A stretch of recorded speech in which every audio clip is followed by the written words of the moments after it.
I'm Hannah Wallace and welcome to Finextra TV. We're in The Hague at the Temenos Community Forum 2019, the theme of which is Digital Banking Reloaded. With me now in the studio is Kanika Hope, Global Strategic Business Development Director at Temenos. Hello Kanika, it's good to see you again. Hi Hannah, good to see you. Now I understand at this year's Temenos Community Forum, Temenos are launching their annual retail banking report, which is conducted by the Economist Intelligence Unit. It's the sixth in a series and it's entitled A Whole New World, How Technology is Driving Intelligent Banking. So to start off then, can you tell us a little bit about the report and what were the thoughts behind it? So this report has been, as you said, commissioned by the Economist Intelligence Unit, and we've surveyed over 400 retail bankers across the world.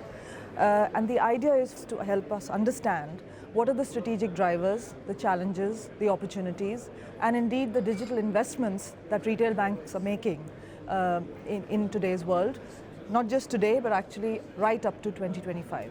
All right, and in terms of overall retail banking trends, we've seen a shift with the respondents ranking new technology as the biggest strategic driver over, say, regulation and customer needs.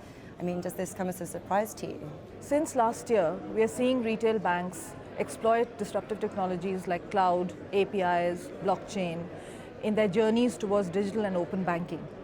Now, digital and open banking lead to the accumulation of more and more data from both within the bank and from outside, from third parties. And this, along with the easy availability of predictive analytics, is laying the foundation for banks' AI, artificial intelligence initiatives. Now, the efficacy of AI depends on the quality and depth of data for its accuracy, and it depends on the breadth of data for more complex use cases. Moreover, these disruptive technologies mutually reinforce each other. Cloud leads to more computing power for AI.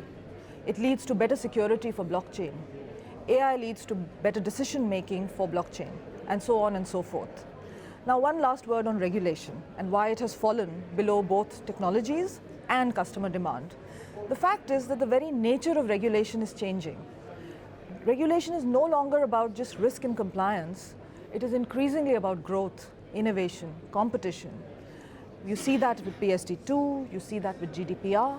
Regulators are now increasingly concerned with how to govern these disruptive technologies and how to protect consumer rights and also to ensure the resilience of the banking industry as a whole. All right, and launching an open banking strategy is becoming a key priority, growing in prominence by 30% in 2025. Do you see evidence for this when interacting with your clients? Open banking has definitely been rated as a top strategic priority for 2025 in this year's survey. Some of our clients are launching digital marketplaces which provide open APIs in the first instance to third-party developers, but eventually to banking service providers as well. We are seeing one bank launch a multi-bank aggregator app in their home country. Many of our digital challenger clients are using open APIs for compelling propositions. All right, and following on from that quite nicely then, how do you think open banking has changed in the last year? Would you say it's become mainstream? It is true that open banking has received a big boost, especially when we look at regulators worldwide. They are all focusing on innovation and competition, while at the same time driving API, digital entity, and security standards. So indirectly and directly, they are encouraging open banking. And you see this all over the world. PSD2 was the pioneering initiative in Europe. Then you have the UK, where the Open Banking Working Group was formed with specific open API standards. Then you have Australia, where the Prudential Regulatory Authority has authorized 4 of the largest banks to open up their data to third parties. Canada is on the cusp of it, with the Canadian Banking Association looking at digital entity as a precursor to a full-fledged open banking framework. However, in the markets where it is more mature, one can see that the uptake has been slower than anticipated. And there are a number of reasons for this. First of all, there's the capability issue. Even in the UK, where there was so much emphasis on open banking, only 4 of the 9 banks were compliant on the January 2018 deadline. When you look at PSD2, the anticipation is that only 41% of banks will be compliant with the regulatory technical standards of PSD2 by September 2019. Then you have consumer awareness and apathy. There was a YouGov survey done of several thousand adults in the UK in January 2018. 60% had not heard of open banking. However, there is still, luckily for banks, the fact that they are still trusted more than third parties. In that very same YouGov survey, customers very clearly stated that they would trust banks more than the non-traditional players. So banks have this amazing opportunity to provide real value add through open banking if they're able to make consumers and customers aware of the benefits of open banking without compromising their security in any way, while assuring them of the safety of their data. And finally, Kanika, coming back to the report, this year 36% of respondents selected launching a digital bank as their preferred innovation strategy. So can you comment on why this is a top priority? This trend is no surprise when you look at it in the context of all the other trends that we are seeing from the report. We mentioned new technologies as the top strategic driver.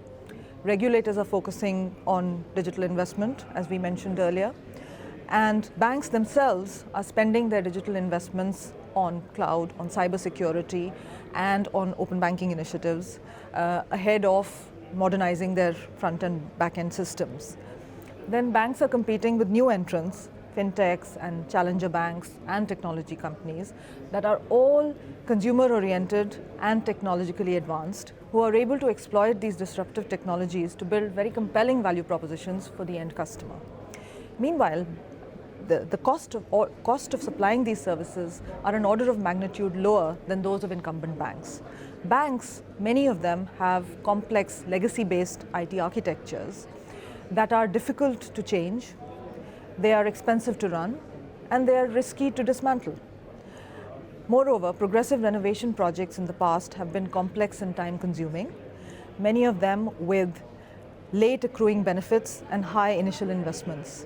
Legacy processes, organization structures, mindsets and cultures are driving banks towards creating a standalone digital entity that emulates fintechs and builds on the regulatory and compliance experience that years of owning a banking license gives them.